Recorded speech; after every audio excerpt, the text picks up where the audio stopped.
ورجعنا نتفرّج على وجع قلب من اللي أنتم بتحبوه، والمرّة دي هنتكلّم على وجع قلب حد اتكلّم عليه قبل كده واشتهر وسابه، إياد الموجي لمّا اتكلّم عن كنزي مدبولي، والحقيقة أنا ما كنتش أعرف أصلًا مين كنزي مدبولي دي لمّا إياد الموجي اتكلّم عنها أصلًا، ولكن أنا لسه عارفها السنة دي برضه، يعني أنا برضه ما عرفتهاش الفترة اللي فاتت دي، عرفتها السنة دي بسبب رامز بقى وإن هي بتيجي ومش عارف إيه وبتاع، أنا ما كنتش مهتم إن أنا أدوّر عليها، ولكن لمّا لقيتها أُفرضت علينا في رمضان بسبب برنامج رامز يعني وكده، في حاجات كده أنا بصراحة عايز أقولها، تعالَ نتفرّج على الفيديوهات وأقول لكم كده إيه الحاجات اللي أنا عايز أقولها في النُص يعني. بس تعالى يا ورك انت افتحوا جدع كلهم. شاطره يا بت. انت بتسقف، انت ما تشيل معايا. ما انا هفشها. شاطره يا بت. شاطرة يا بت، يعني حاجة في منتهى العبث أقسم بالله، دايمًا بتتصور مع شاشات التلفزيون، يعني دايمًا تتصور مع شاشات مش عارف ليه، يعني هنا كل حلقة بقى تتصور مع شاشة التلفزيون، لو طلعت النهارده تتصور مع شاشة التلفزيون برضه النهارده نفس الله! طبعًا، طبعًا منظر جميل، طبعًا هنا كنزي مبسوطة طبعًا تتصور جنب التلفزيون عشان خاطر طلعت مع رامز والكلام ده، طبعًا الحلقة دي كانت حلقة يعني عصام صاصا قعد يقول لها يا بت ومش يا بت وكان مش عارفها أصلًا، بغض النظر بقى عن حوار رامز ده، يعني أنا مستغرب فكرة إن أنت تبقى طالع أنت مجرد يعني أنتِ فرحانة ماشي أهلًا وسهلًا تبقي فرحانة إن أنتِ طلعتِ مع رامز والكلام ده كله، بس يعني طلعتِ عملتِ إيه بقى؟ يعني رامز بيقول عنِّك إيه أصلًا؟ رامز بيقول إن أنتِ ما عندكيش شغلانة، ورامز بيقول إن أنتِ ما فيش حاجة، فما تفتخريش أوي بالحلقات يعني، فاهمة؟ يعني ما تفتخريش أوي برضه، لإن هو لو دخلنا اتفرّجنا على اللي ما يتفرّجش ودخل يتفرّج يعني إيه، مش هيقول بقى أوه! يا لهوي! ده إيه ده، إيه الشهرة دي، إيه الجمدان ده، لأ هنضحك عليكِ، بس هنضحك عليكِ. انما سنيد تهزيق في مقالب دي بصراحة اول مرة كنت اشوفها عندك بصراحة يا رامز. انتوا فاهمين يعني ايه؟ يعني هو يجيب واحد مشهور مش مشهور يخليه سنيد للنجم في التهزيق، يبقى بيتهزق معاه حبيبي. ده اللي أنا كنت باتكلّم عنه، يعني أنا مش عارف أصلًا إيه لازمة الblogger يعني أنا يعني رامز برضه تفكيره أو الناس المقيمين على رامز دول، أنا أقول لك بيفكّروا إزاي، هاقول لك بيعملوا إيه، هُم جايبين blogger عشان خاطر يعني قال يعني الblogger ده بيستهدف الفئة من اللي هي شريحة الشباب، عشان خاطر فاكرين إن رامز دلوقتي مثلًا لمّا بيجيب لك أحمد السقا ويجيب لك مثلًا مش عارف مين، الناس دي ليها جمهور الكبار بقى، الناس الكبيرة اللي بتاعة التلفزيون بتاعة زمان. ويجيب لك الناس دي عشان والله العظيم يا ابني ما في حد أصلًا فاتح يتفرّج على كنزي مدبولي ولا ملك دهشان من الأطفال حتى من سِن 0 لحتى سِن 25 ما فيش حد أصلًا فاتح التلفزيون عشان يتفرّج على دول أصلًا، أصلًا. فيعني الmarketing أو أنت بتmarket للبرنامج فاشل، marketing فاشل يعني. رامز أنا فاهم الفكرة إن هو جايب البلوجرز عشان يبقوا قريبين من الشباب، والممثلين قريبين من الكبار. بس البلوجرز والله العظيم ما ليهم أي لازمة، يمكن الواحد الوحيد اللي باستلطفه شوية اللي هو حودة ده، اسمه مش عارف ليه اسمه حودة التنين، مش عارف ده بسبب البرنامج والّا هو فعلًا اسمه كده، بس هو زمان كان لذيذ يعني كان بيضحّك. بيبقى بياخد كل الضرب وكل الشتيمة وكل التهزيق وبيقع وبيترش عليه المية وكل الحاجات دي، بس الأضواء مش بتبقى عليه، بتبقى على النجم.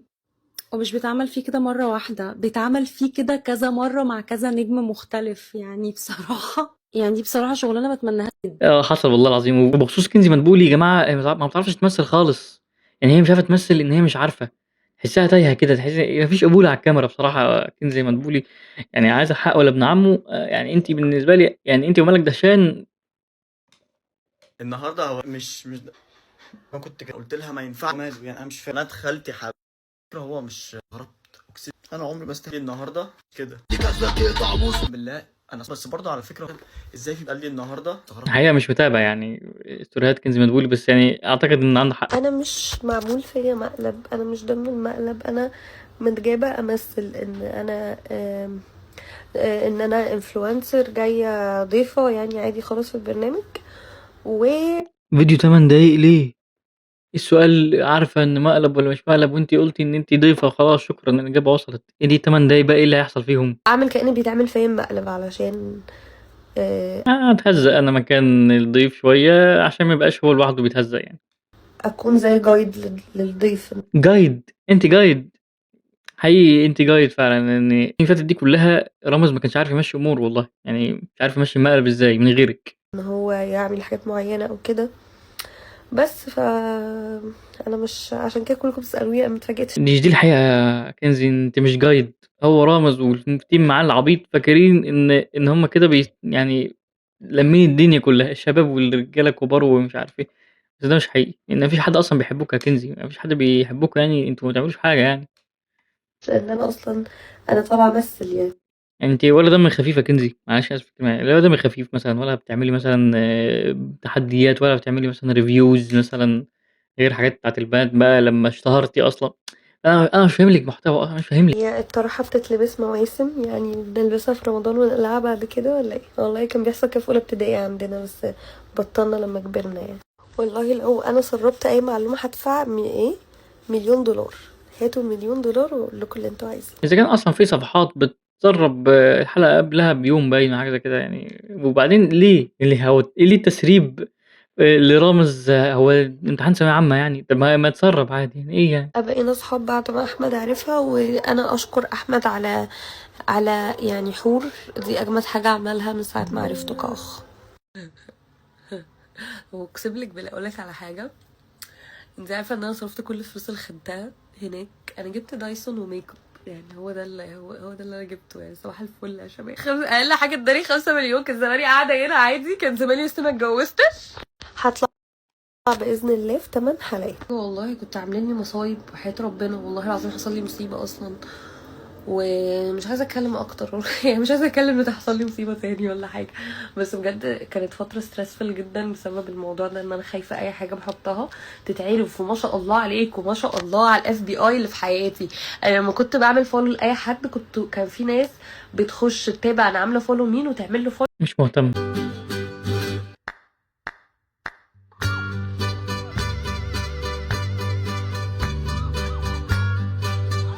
بتشقى والله يا كنزي يعني بتشقى شقة فعلًا، ده شقة وتعب، إرهاق. حتى بوست عن واحد متحرش وواحد داخل يهزر يقول لها ده صاحب كنزي.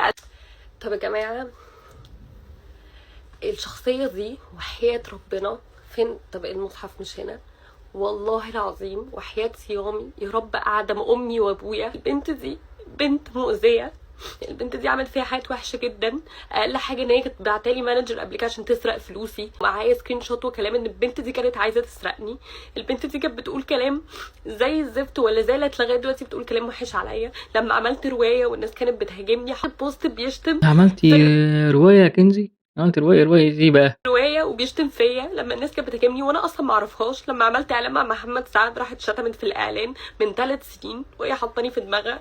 البنت دي في الاول اول ما انا بدات اون سوشيال ميديا دخلت وكلمتني وانا ما كنتش اعرفها. ودخلت وكلمتني وقالت لي انت الكونتنت بتاعك حلو جدا وانت شاطره وانت مش عارفه ايه وانت ايه.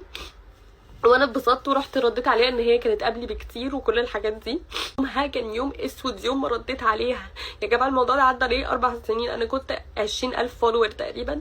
4 سنين كان جهنم اتفتحت. جهنم اتفتحت. انسانه مؤذيه حسبي الله ونعم الوكيل فيها. مؤذيه ما اذتنيش انا بس بتاذي كل اللي بيخش في حياتها.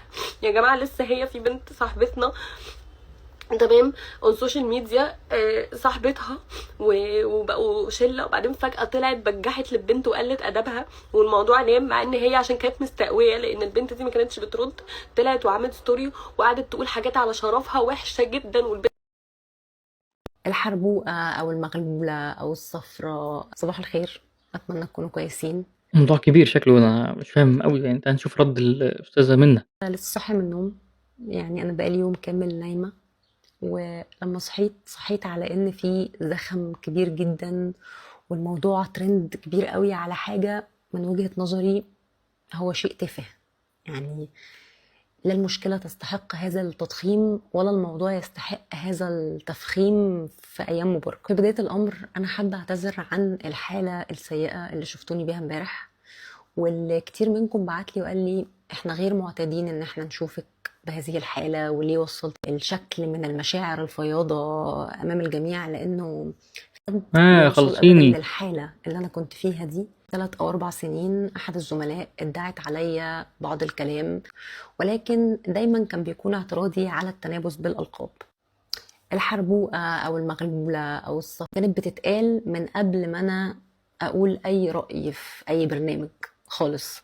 على مدار 5 سنين ده بيحصل لي من هذه الزميلة بشكل مستدام دائم وأنا مش ساكتة. مش عشان غلبانة ولا عشان ضعيفة لكن عشان أنا بكبر دماغي أو كنت فاكرة أن أنا بكبر دماغي ولكن الحقيقة أن أنا كنت عمالة أرحل في المشكلة لحد ما المشكلة بقت في دماغي وجعالي دماغي كده فخلتني في لحظة أن أنا لأ مش قادرة بقى انا اسفه، انا انسانه وعندي شعور برضو.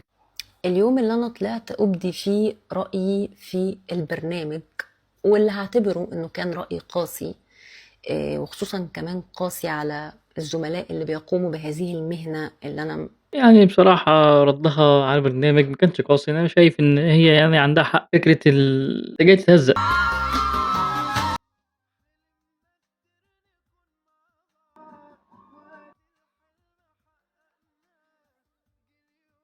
ليه؟ يعني ليه تنطّوا في البيسين ليه؟ وليه الناس تصوّر، إيه ده؟ إيه الهبل ده؟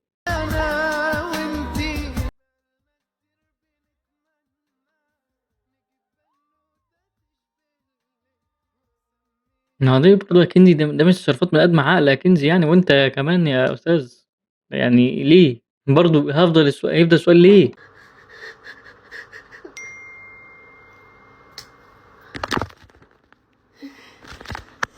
إمم.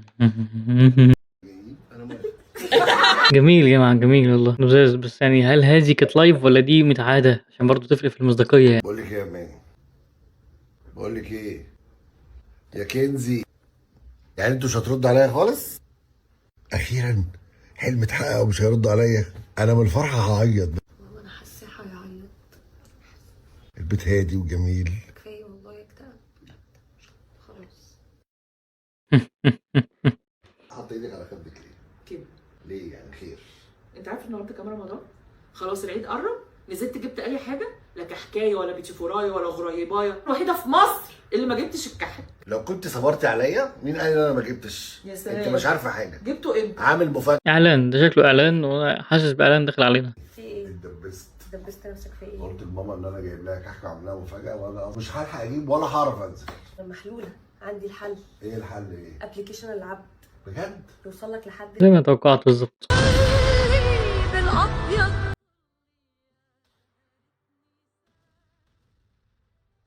فعلًا، فعلًا الحرب العالمية هتسيب كل حتة وتيجي عليكِ أنتِ يا كنزي عشان أنتِ مهمة، مهمة جدًا، جدًا، يعني بُصّي أنتِ مهمة في نظر نفسِك بس.